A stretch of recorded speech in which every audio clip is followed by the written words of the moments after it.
Student today we will learn about delirium. ठीक है, हम अभी देखेंगे डिलीरियम। और ये डिलीरियम होता क्या है, इसको हिंदी में प्रलाप बोलते हैं।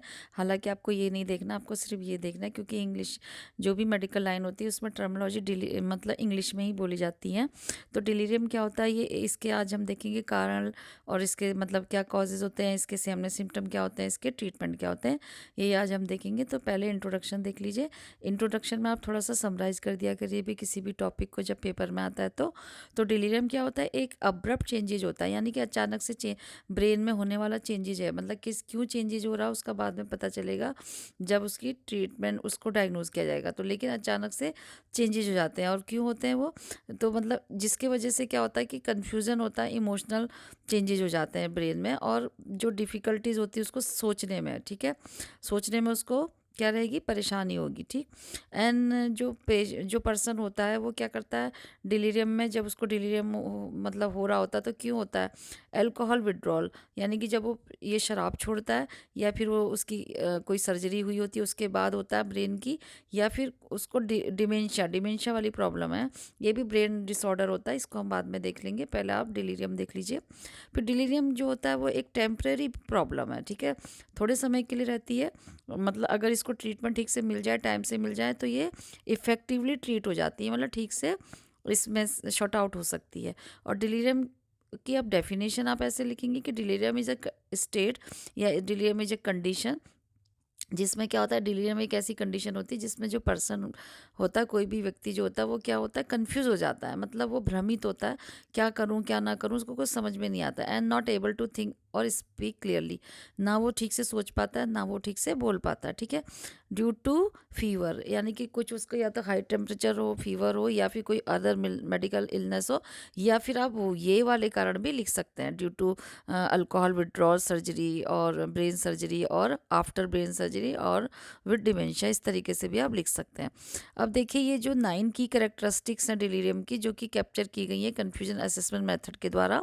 तो ये कन्फ्यूजन असेसमेंट मेथड क्या है, ये अभी हम आगे की स्लाइड में देखेंगे। फिलहाल तो आप ये हेडिंग डाल दीजिए, कैरेक्टरिस्ट ऑफ डिलीरियम, इतना डाल के आप इनको, ये जो 9 कैरेक्टरिस्टिक्स हैं उसको आप लिख सकते हैं। जैसे कि इन अटेंशन, यानी कि उसका अटेंशन नहीं रह पाता किसी भी काम में, डिसऑर्गेनाइज रहती है थिंकिंग, मतलब कुछ कुछ सोचता रहता है जो कि ठीक से, मतलब जो किसी काम का नहीं होता है, मतलब कुछ समझ में नहीं आता उसको। और मेमोरी जो होती है उसकी इम्पेयर हो जाती है, सोच मतलब याद भी नहीं रखता, कोई चीज़ों को नहीं रख पाता है, डिसओरिएंटेड रहता है, हमेशा खोया खोया सा रहेगा। और अल्टर्ड लेवल हो जाता है उसका, कॉन्शियसनेस भी जो उसका कॉन्शियस लेवल है वो भी सब बेकार, मतलब चेंजेज हो जाता है। अक्यूट ऑनसेट होता है, अचानक से हो सकता है ये। और क्या होता है, परसेप्चुअल डिस्टर्बेंसेस हो जाता है इसमें, मतलब परसीव भी ठीक से नहीं कर पाता, वो भी उसका डिस्टर्बेंस हो जाता है।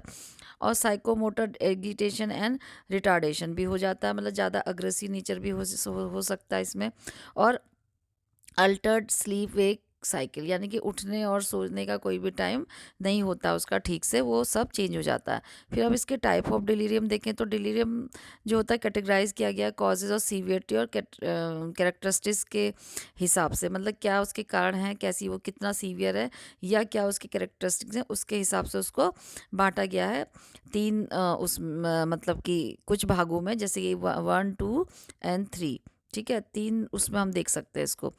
तो देखिए इसमें क्या है, सबसे पहले डिलीरियम ट्रीमेंस है। तो इसमें ये जो होता है एक सीवियर फॉर्म होता है ये इस कंडीशन की।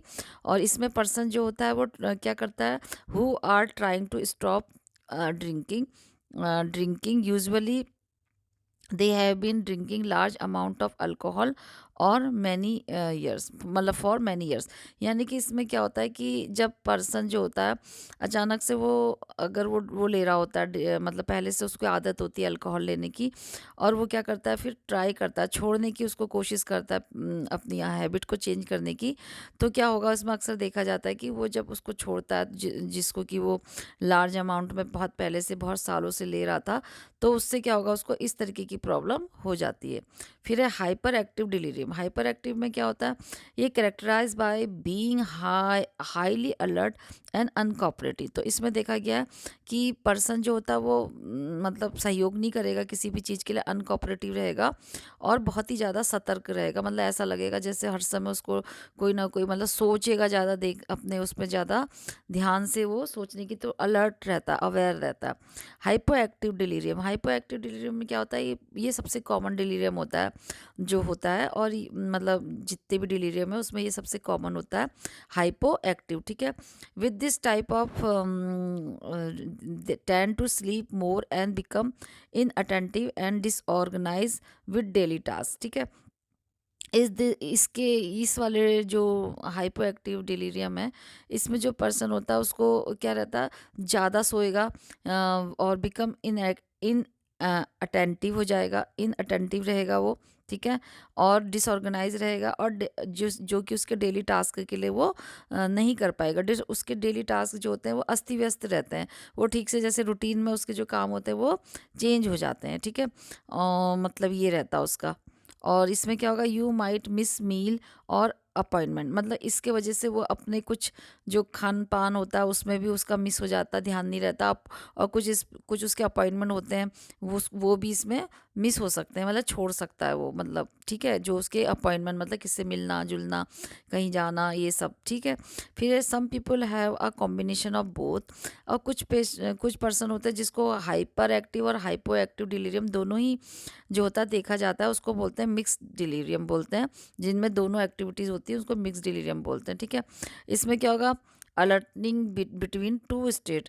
तो इसमें क्या होता है, ये बारी बारी से होते हैं, कभी वो हाइपर एक्टिव हो जाएगा, कभी वो हाइपो एक्टिव हो जाएगा। हाइपो एक्टिव में क्या हो जाता है, वो आप देख रहे होंगे डिसऑर्गेनाइज हो जाता है, इनअटेंटिव यानी कि सुस्ता पड़ा रहेगा। ठीक है, और हाइपर एक्टिव में क्या होगा, वो अनकोऑपरेटिव होगा और बहुत ज़्यादा अलर्ट होगा, एक्टिव होगा, ज़्यादा देखने को मिलेगा। ठीक है, और जो ये होता है ड्रीमर वाला जो होता है, ये सीवियर फॉर्म होती है डिलीरियम की। ठीक है, जो कि पर्सन किसको, जब वो अल्कोहल छोड़ता है अचानक से, तब ये वाली प्रॉब्लम देखने को मिलती है। ठीक है, उसके बाद है इसके कॉजेज़ क्या होते हैं। तो कॉजेज़ होते हैं इसके disease that cause inflammation and infection. तो जब ब्रेन में कोई इन्फ्लामेशन होगा या इन्फेक्शन होगा उसके कारण से ये हो सकती है, या कोई अदर इन्फ्लामेशन हो जैसे कि निमोनिया है, तो वो क्या इंटरफेयर कर सकता है ब्रेन फंक्शन को। जो निमोनिया का जो अगर इन्फेक्शन है तो वो ब्रेन के काम को क्या कर सकता है, इंटरफेयर कर सकता है, मतलब प्रभावित कर सकता है। एडिशनली टॉकिंग सर्टन मेडिकेशन, और इसके साथ साथ क्या होता है कि कुछ मेडिकेशन भी होती है, अगर लेने से उससे भी ब्रेन में इफेक्ट पड़ता है। जैसे कि ब्लड प्रेशर के जो मेडिकेशन ले रहे होते हैं उसमें भी सोचने समझने की शक्ति थोड़ी कम हो सकती है। और मिस यूजिंग द ड्रग, और कोई क्या करते हैं, मिस यूज़ करते हैं ड्रग का, किसी भी चीज़ में छोटी मोटी प्रॉब्लम में भी ड्रग लेते हैं, तो वो क्या कर सकता है, उसके उनके जो ब्रेन का जो केमिकल्स हैं उसको डिस्टर्ब कर सकता है, यानी कि इरेगुलेट कर सकता है। ठीक है, एंड अल्कोहल विड्रॉल और eating substance can also such cause delirium. और अगर कोई अचानक से अल्कोहल छोड़ते हैं तो भी ये जो होता है उनके खान पान से भी ये क्या होता है, प्रभावित होता है। ठीक है, फिर उसके बाद है यही कॉजेज़ को कंटिन्यू कर लें। तो इसमें क्या होता है, कभी कभी पर्सन को ट्रबल होती है ब्रीदिंग की, मतलब ब्रीदिंग ट्रबल होता है, सांस लेने में परेशानी होती है।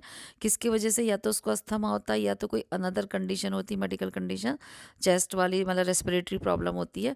तो उसके वजह से भी ब्रेन में क्या नहीं पहुंचती, ठीक से ऑक्सीजन नहीं पहुंच पाती है। ठीक है, जितनी की उसको ज़रूरत होती है, उसके वजह से भी ये प्रॉब्लम हो सकती है। ठीक है, और एनी कंडीशन और factors that significantly change your brain function, और भी बहुत से कुछ ऐसे कॉज हो सकते हैं जो कि ब्रेन के फंक्शन को चेंज कर सकते हैं। ठीक है, can cause severe mental confusion, जिससे कि क्या होगा, सीवियर मेंटल कन्फ्यूजन रहता है। ठीक है, फिर है medical professional do not know the exact cause. अब इसमें जो प्रोफेशनल जो इसको ट्रीट करते हैं, देते हैं ट्रीटमेंट, डॉक्टर्स इसको एग्जैक्टली कॉज उसको नहीं पकड़ पाते हैं डिलीरियम का, कि आखिर ये हो क्यों रहा है। लेकिन अननोन है ऐसा जो मेन कॉज तो है, लेकिन फिर भी जो है इन्फ्लामेशन ऑफ द ब्रेन और इम्बैलेंसेस इज द न्यूरोट्रांसमीटर और क्रॉनिक स्ट्रेस, इनको हम कॉज कह सकते हैं। कि ये अननोन हो गया पहला, दूसरा हो गया inflammation of the brain, imbalance neurotransmitters. अब एक एक को समझाने की ज़रूरत नहीं, क्योंकि आजकल हम ये सब देख रहे हैं, ये भी हमने पढ़ा हुआ है कि ब्रेन के जो केमिकल्स होते हैं वो चेंजेज हो जाते हैं, इम्बैलेंस हो जाते हैं, तो उसकी वजह से भी होता है। क्रॉनिक स्ट्रेस हो जाता है जब, तब भी ये प्रॉब्लम देखने को मिलती है। फिर डिलीरियम के कुछ कॉज हैं जो ये यहाँ पे आप देख सकते हैं, ये भी कर सकते हैं, जैसे इन्फेक्शन है, निमोनिया का यूरिनरी ट्रैक्ट इन्फेक्शन हो सकता है इन्फेक्शन में। फिर इम्बैलेंस ऑफ द एसिटाकोलिन और डोपामिन हो सकता है, जो ये हमने देखा था न्यूरोट्रांसमीटर्स और केमिकल डिस्टर्बेंस में एसिटाकोलिन और डोपामिन का लेवल में चेंजेज हो जाएगा। या फिर ब्रेन ट्यूमर है किसी को, या हेड ट्रॉमा है, किसी के सर में चोट लगी है, या किडनी या लीवर उनका काम नहीं कर रहा, फेल है, या फिर अल्कोहल मेडिकेशन या ड्रग का वो मिसयूज़ कर रहे हैं, बहुत ज़्यादा अमाउंट में ले रहे हैं, या फिर कुछ ऐसी मेडिकेशन ले रहे हैं जैसे कि ब्लड प्रेशर मेडिकेशन है, या फिर सोने वाली जो स्लीपिंग पिल्स होती हैं या सडेटिव होती हैं, तो भी ये वाली प्रॉब्लम देखने को मिलती है डिलीरियम की। एक्सपोजर टू टॉक्सिक सब्सटेंस, या फिर वो टॉक्सिक सब्सटेंस के ज़्यादा टच में है, और एक्स्ट्रा स्लीप डेप्रीवेशन, या फिर ये जो है नींद की उनको बहुत कमी है, तो इसमें भी देखने को मिलता है। अब ये रिस्क फैक्टर क्या होते हैं डिलीरियम के? तो डिलीरियम जो होता है ओवर 65 ईयर इस हो सकता है, या फिर अगर जब पर्सन इफ 65 से ऊपर का है, और है जो है न्यूमरस हेल्थ कंडीशन, और उसको कुछ बहुत सारी तकलीफ होती हैं, जैसे मतलब सिस्टमिक प्रॉब्लम ज़्यादा हैं, बीमारियां कुछ इस तरीके की, तो उनको हाई रिस्क होता है डिलीरियम कॉज होने का, ठीक है। Then other who have increase risk of delirium include, और भी कुछ है रिस्क फैक्टर जो कि ये नीचे दिए गए हैं, जैसे कि पीपल की कोई सर्जरी हुई है पहले से, ठीक है, या फिर वो कुछ सर्जरी होने वाली है या हुई है, और एक्सपीरियंसेस इंटेंस पेन, या फिर वो कुछ ज़्यादा पेन का महसूस हो रहा है उसको, या फिर history of condition that injured the pain, या फिर कभी उसकी ऐसी हिस्ट्री में है जब कोई उसको इंजरी हुई थी जिसमें उसका ब्रेन में इंजरी हुई, मतलब चोट वोट लगी, या कोई एक्सीडेंट हुआ, ऐसी कंडीशन जिसमें उसको ब्रेन में इंजरी हुई हो, है ना। उसके अलावा कुछ जैसे स्ट्रोक है, डिमेंशिया है, तो ब्रेन की कुछ प्रॉब्लम आई हैं, तो भी ये कंडीशन देखने को मिलेगी। फिर अनीमिया हो सकता है उनको, या फिर कुछ मेल पर्सन जिसको अनीमिया हुआ है, या फिर फीमेल से ज़्यादा मेल में ये देखने को मिलती है। फिर उसके बाद है पीपल विड्रॉइंग फ्रॉम अल्कोहल और ड्रग, जैसे हम देख रहे हैं कि या तो उसने कोई ड्रग जो अब्यूज़ करता था, वो सडेटिव वगैरह, वो छोड़ दी हो अचानक, या अल्कोहल लेना छोड़ दिया हो, तो भी ये होगा, देखने को मिलेगा डिलीरियम वाली। और who experience condition that damage the brain, example stroke और डिमेंशिया, अगर उसको जो है कुछ जो ये जो कंडीशंस होती है पर्सन की, अगर उसके दिमाग में कुछ डैमेज हुआ है, जैसे स्ट्रोक की कंडीशन में पहुंच चुका, या उसको डिमेंशिया हुआ पहले, तो ये डिलीरियम वाली प्रॉब्लम उसको फिर हो सकती है। People who are under extreme emotional stress, अगर उसको बहुत ज़्यादा इमोशनल स्ट्रेस में है, वो तनाव में है, तो भी ये होगा, ठीक है।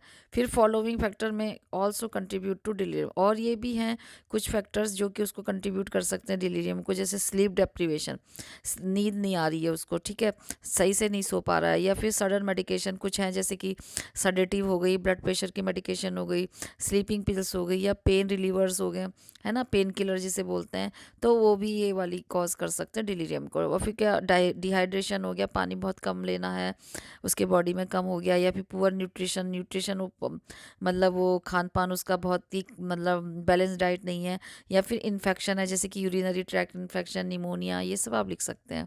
फिर इसके सिम्टम क्या होंगे, साइनस सिम्टम देखे जाए तो डिलीरियम अफेक्ट जो होता है वो पर्सन की माइंड, इमोशन, मसल्स कंट्रोल और स्लीप पैटर्न को देखने को मिलता है। इसमें सब लक्षण इसके होते हैं, इनमें दिमाग में भी होगा, इमोशंस, दिमाग इमोशंस से वो होता है ब्रेन से, तो ये मसल्स भी उसको कंट्रोल करती है ब्रेन, और स्लीप पैटर्न में भी उसका चेंजेस हो जाता है, ये सब में चेंजेस देखने को मिलेंगे, अफेक्ट करते हैं। और you might have a hard time concentrating or feel confused as to your whereabouts, ठीक है। तो इसमें क्या होता है कि उसको अपना कंसंट्रेशन, किसी भी कंसंट्रेट नहीं कर पाएगा, अपना ध्यान एक जगह केंद्रित नहीं कर सकता है वो, ठीक है। और अपने जो कंफ्यूज रहता है वो अपने बारे में, उसके खुद के बारे में, कि वो कहाँ पे है, कहाँ रहता है, कभी कभी तो इसमें भी उसको कन्फ्यूज़न होता है सोचने समझने में। And you may have also move more slowly और क्विकली देन यूजुअल, जैसे वो पहले चला करता था, इससे उसके कभी कभी चाल ढाल में भी बहुत ज़्यादा चेंजेस देखने को मिलते हैं, जैसे या तो बहुत धीमे चलेगा, या तो बहुत फास्ट चलेगा, इस तरीके का चेंजेज आ जाएंगे। एंड एक्सपीरियंस मूड स्विंग, और मूड स्विंग वाली भी उसमें देखने को मिलती है, मतलब बदलाव, कभी मतलब हैप्पी सैड इस तरीके का मूड देखने को मिलेगा। हैप्पी तो कम मिलेगा, लेकिन जैसे कि हाइपर एक्टिविटी टाइप की ना, इस तरीके का। देन सिम्टम में इंक्लूड अदर सिम्टम भी जैसे होते हैं, नॉट थिंकिंग जो भी वो थिंक करेगा वो क्लियर नहीं होगी, क्या सोच रहा है क्या बोल रहा है वो साफ समझ में नहीं आएगा। स्लीपिंग, और सोच भी ठीक से नहीं पाएगा कि किस चीज़ के लिए वो क्या सोच रहा है। स्लीपिंग पुअरली, अच्छी से नींद भी नहीं आएगी उसको। और फीलिंग ड्राउजी, जिससे क्या होगा, वो थका हुआ सा महसूस करेगा और रेस्टलेस सा लगेगा। और क्या होता है, रिड्यूस शॉर्ट टर्म मेमोरी, उसकी जो शॉर्ट टर्म मेमोरी होती है वो भी मतलब कम हो जाती है, पास की नज़दीक की बातें भी वो भूल जाता है। लॉस ऑफ मसल्स कंट्रोल, और उसकी मसल्स को भी वो ठीक से कंट्रोल में नहीं रख सकता। इनकॉन्टिनेंस, जैसे कि इनकॉन्टिनेंस उसको हो जाएगा, ठीक है। उसके बाद है ये टेस्ट और एग्जाम, मतलब डायग्नोसिस आप कैसे करेंगे इसका। तो many factor can cause change in the brain chemistry, बहुत से कारण हैं जो कि हमारे जो ब्रेन है, हमने अभी बहुत सारी मेंटल डिसऑर्डर पढ़ लिए हैं, तो हमने देखा था सभी में ब्रेन का इन्वॉल्वमेंट था ना। तो इसमें बहुत सारे हैं जो कि ब्रेन की केमिस्ट्री, यानी कि ब्रेन के केमिकल्स वगैरह को चेंज कर देते हैं ना, उसके वजह से भी ये हो सकता है। तो doctor will try to determine the cause, इसलिए डॉक्टर जो होते हैं वो ट्राई करते हैं कि ये कॉज जो डिमेंशिया इसको हो रहा है वो क्यों हो रहा है, सॉरी डिलीरियम क्यों हो रहा है, उसके कारण को पता लगाते हैं, ठीक है। एंड रनिंग टेस्ट, रनिंग और उस कुछ टेस्ट करते हैं जो रनिंग में चलते रहते हैं, to your symptom and medical history, उनकी मेडिकल हिस्ट्री लेंगे और कुछ टेस्ट भी उनको करवाते हैं जो रूटीन टाइप के होते हैं। One or more of the following test may need to check the for imbalance, और ये नीचे जो टेस्ट दिए हैं, या तो इनमें से दो एक टेस्ट कराने ज़रूरी हैं, या फिर ज़्यादा कराएंगे या कम कराएंगे, ये डॉक्टर पर डिपेंड करता है। तो इसमें ब्लड केमिस्ट्री होगी, यानी कि ब्लड टेस्ट करेंगे वो, और हेड स्कैन करेंगे, यानी कि सर का ब्रेन का जो स्कैनिंग करवाएंगे, और ड्रग और अल्कोहल का टेस्ट करवाएंगे, थायराइड टेस्ट करेंगे, लीवर टेस्ट करवाएंगे, एक्सरे का चेस्ट एक्सरे करवाएंगे, और यूरिन टेस्ट करवाएंगे, ठीक है ना।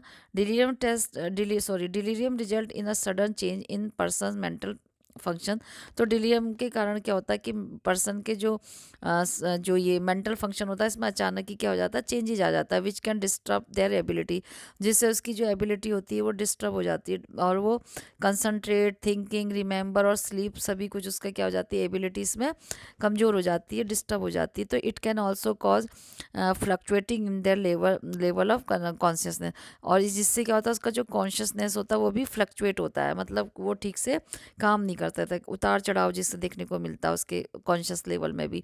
और delirium can occur as a result of the aging, तो डिलीरियम जो होता है वो एज की वजह से भी हो सकता है, जैसे 65 से ऊपर के होते हैं, और या फिर अल्कोहल छोड़े होते हैं, या कोई सर्टन मेडिकेशन होती है, या अंडरलाइंग मेडिकल कंडीशन, कुछ बीमारी है उनको, ठीक है।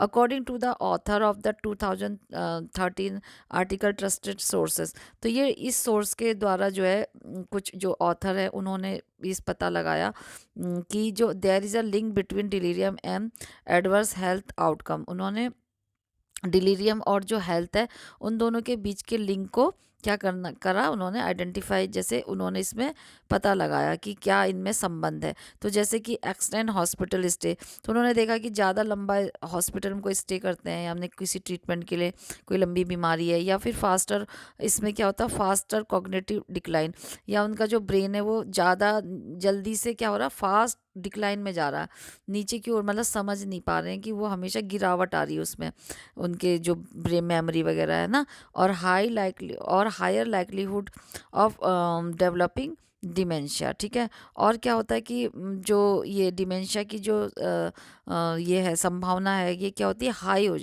मतलब हायर लेवल में, मतलब बहुत ज़्यादा जो होती है विकसित होने की संभावना हो जाती है। डिलीरियम रिमेन अप, मतलब इन कंडीशन में ना, जब वो क्या है, उनका ब्रेन नीचे जा रहा है, लंबे समय से हॉस्पिटल में है, और उनका डिमेंशिया क्यों उनको जो हो रहा है वो डेवलप हो रहा है, तो इसके लिए उन्होंने क्या करा कि इसमें देखा कि डिलीरियम और जो एडवर्स हेल्थ मतलब जो हेल्थ है ना वो उसका जो आउटकम है वो एडवर्स हो रहा है, यानी कि ख़राब हो रहा। तो उनके बीच में क्या है, लिंक है, ऐसा उन्होंने देखा। क्योंकि जब हॉस्पिटल में उसने एडमिट हुआ है तो इसका मतलब उसे कोई बीमारी थी, ठीक है। और कॉग्निटिव डिक्लाइन, मतलब उनके दिमाग में क्या हुआ, फास्ट चेंजेज आया है। तो ये भी देखा उन्होंने कि इससे क्या है, डिमेंशिया में हायर चेंजेस जो है वो डिमेंशिया मतलब डेवलप होने के संभावित कारण उन्होंने देखे।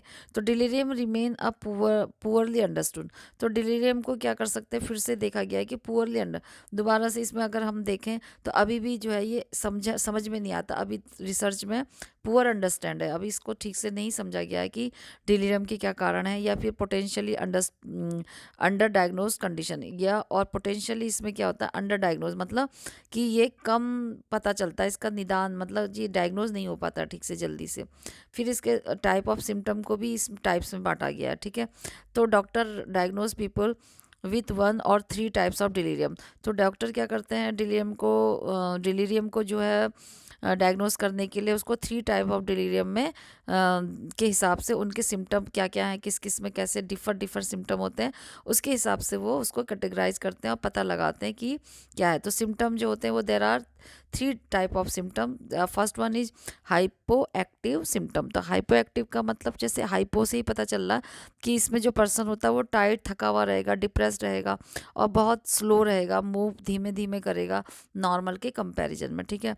फिर है हाइपर एक्टिव में क्या होगा, पेशेंट जो होता है, पर्सन जो होता है वो रेस्टलेस तो फील करता है, एगिटेशन होता है और अग्रेसिव, एगिटेशन भी होगा, उत्तेजित होना जिसे, और अग्रेसिव होना मतलब बहुत ज़्यादा उत्तेजित जिसे बोलते हैं, आक्रामक टाइप का देखने को मिलेगा इसमें एक्टिविटी उसकी।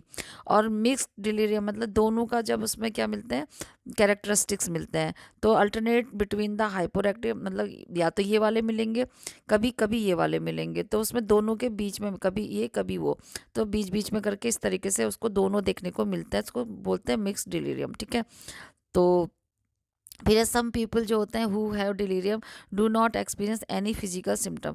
कभी कभी क्या होता है, कुछ लोगों में जब डिलीरियम होता है तो उन्हें किसी भी फिजिकल का सिम्टम का पता जो है नहीं हो पाता है, या उनसे नहीं चलता उनके उनके फिजिकल सिम्टम से।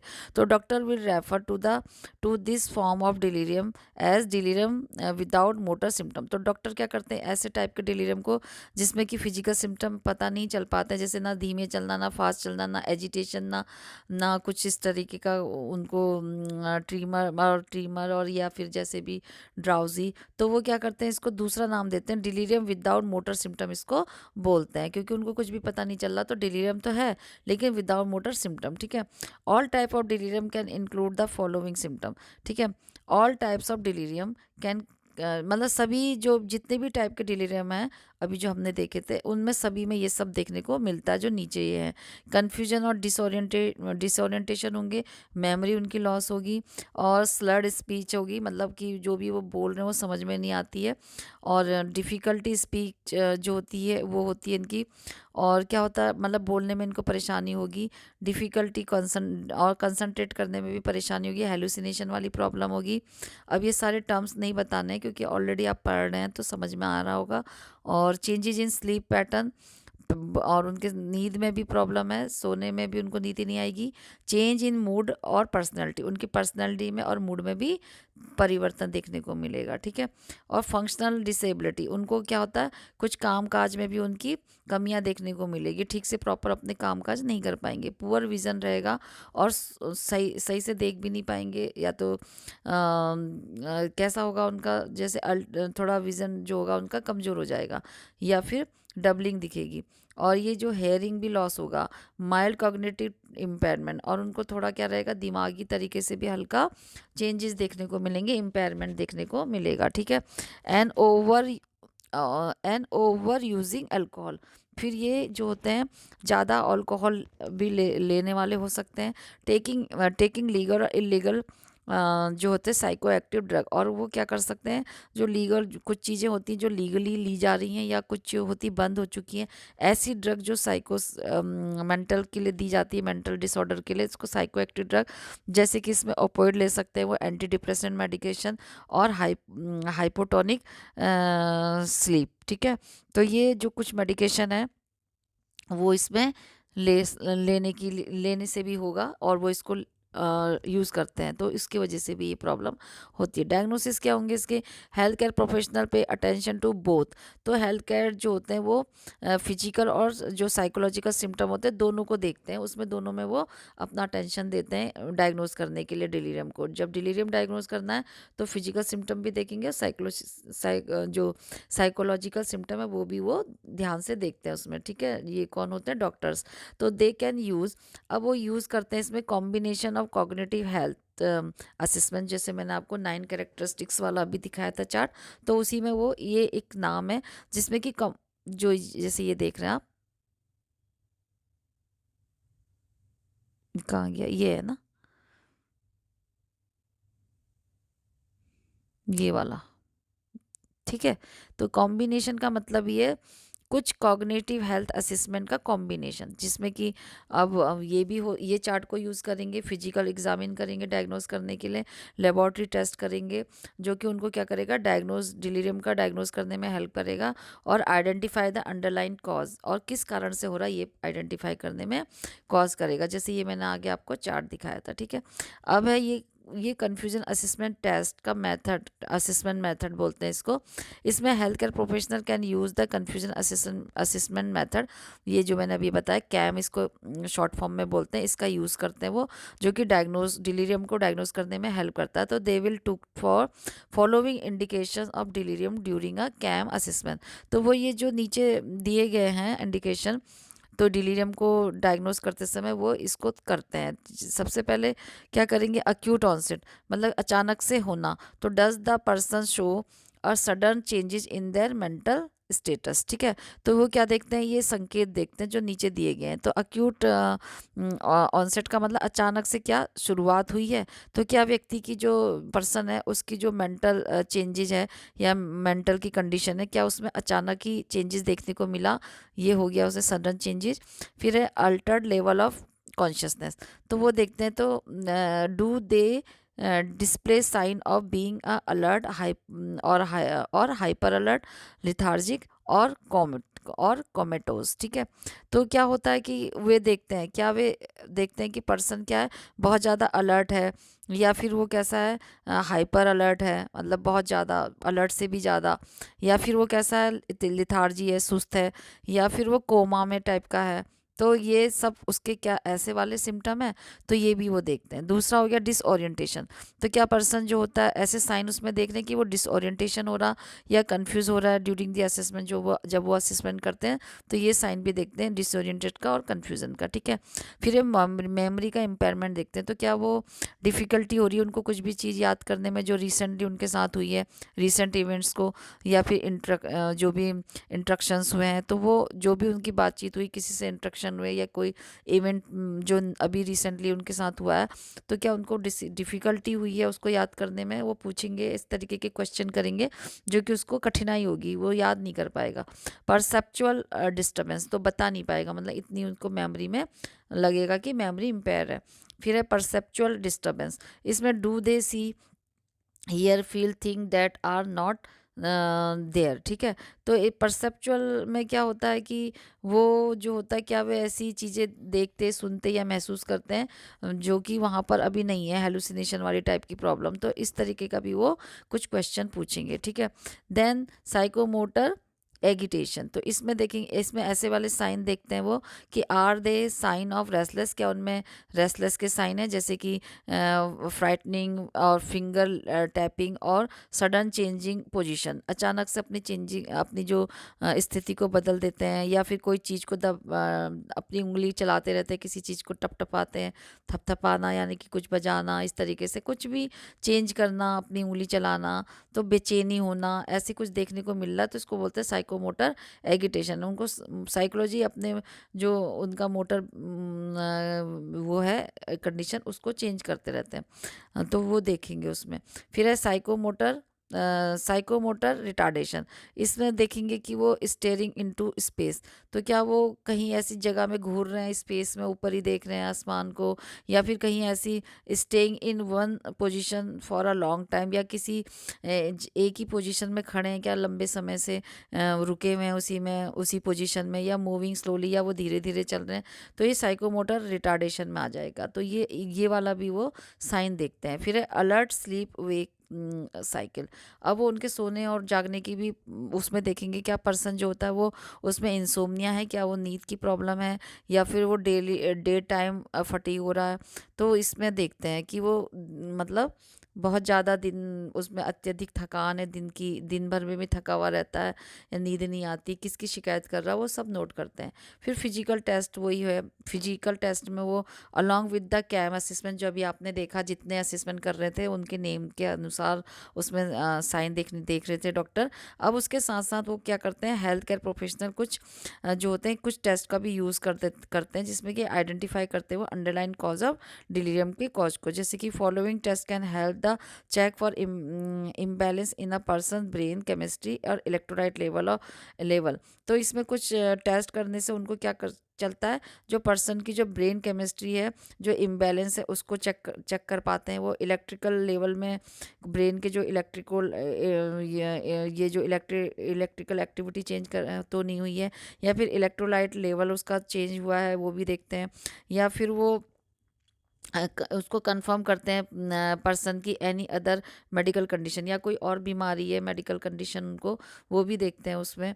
ब्लड टेस्ट करेंगे, यूरिन टेस्ट करते हैं, ड्रग एंड अल्कोहल टेस्ट भी करते हैं इसमें, और electrocardiography, X-ray chest, CT scan, liver function test, lumbar puncture, thyroid test, ये सब चीज़ें वो करते हैं। ठीक है, देन ट्रीटमेंट क्या होगा इसमें, डॉक्टर क्या करते हैं, प्रिस्क्राइब करते हैं कुछ मेडिकेशन जो कि अंडरलाइन कॉज को ट्रीट करती है डिलीरियम के। जैसे कि for example if someone has a untreated bacteria, अगर पर्सन का जो कुछ बैक्टीरियल इन्फेक्शन है उसको, जैसे निमोनिया वगैरह भी आपने पढ़ा था, या कोई और इन्फेक्शियस डिजीज़ है, तो वो उसमें क्या वो है अनट्रीटेड, मतलब ट्रीटमेंट नहीं लिया गया है, तो डॉक्टर क्या करेंगे, उसको प्रिस्क्राइब करेंगे एंटीबायोटिक, ताकि वो पहले उसको ये ट्रीट करें। तो उसका कोर्स एंटीबायोटिक का देंगे, जिससे कि फिर डिलीरियम वाली प्रॉब्लम हट जाएगी।